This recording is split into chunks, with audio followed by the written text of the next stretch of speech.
I went into the NICU, and man, there was Liv with all kinds of things going on, and you could tell they had trying to figure out what was happening with her. And I think at that point you're just torn, trying to figure out, like, do I stay here? Do I want to know how Nicole's doing, and just everything else involved. And the only thing I remember thinking was, this is going to be a journey.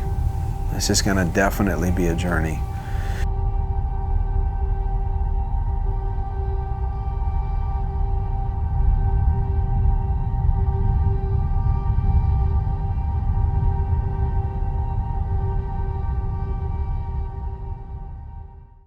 So after we lost Adelina, the geneticist contacted us to let us know that I had something called balanced translocation. So 2 of my chromosomes are swapped around, but they're evened out.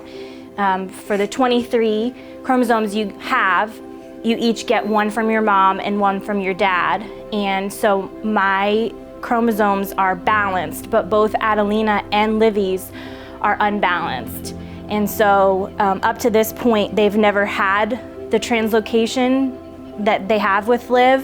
Their expectation for that was just no life. She was in the NICU for 28 days.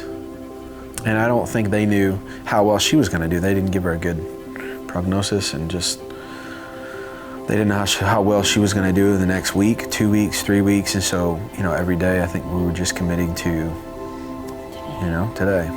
And that was it. And that's all you had. And you were going to be faithful with those moments and go from there. We sat in the surgeon's office of the NICU surgeon, and he said, your best bet for her is to get a trach. Right now she's intubated. She had a tube through her mouth. Once we made that decision, the next day she went into surgery, and they did a tracheostomy, which is the tube that's in her throat that's basically the size of a straw. That's how she breathes. They also did a feeding tube, which is a tube that goes into her stomach. At the time, it was a G tube, so that we could start feedings that way. Then she had something called a Nissen fundoplication, which is basically where they tie off the stomach so that if she did have to spit up like babies normally do, we wouldn't have any problems with the trach. So that was like our big first to do. And at that time when we made the decision to do all those, I had no idea that that's what we would be coming home with. I think I thought that that was gonna be a temporary fix until we figured out a different way of life.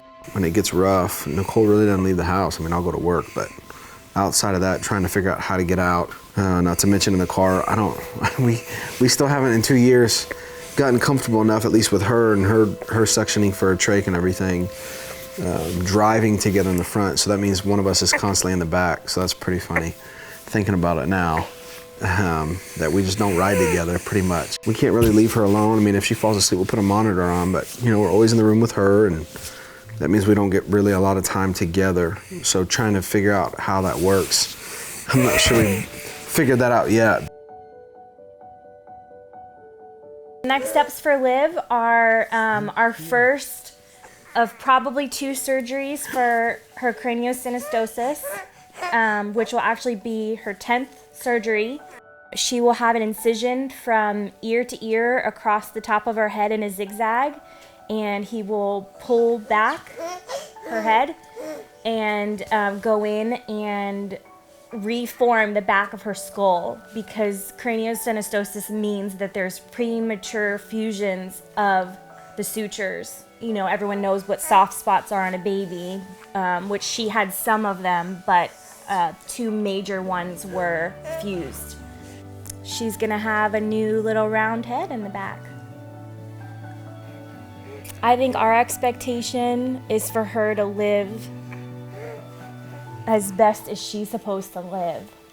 She is the greatest grace grower. She's sassy. She's so strong.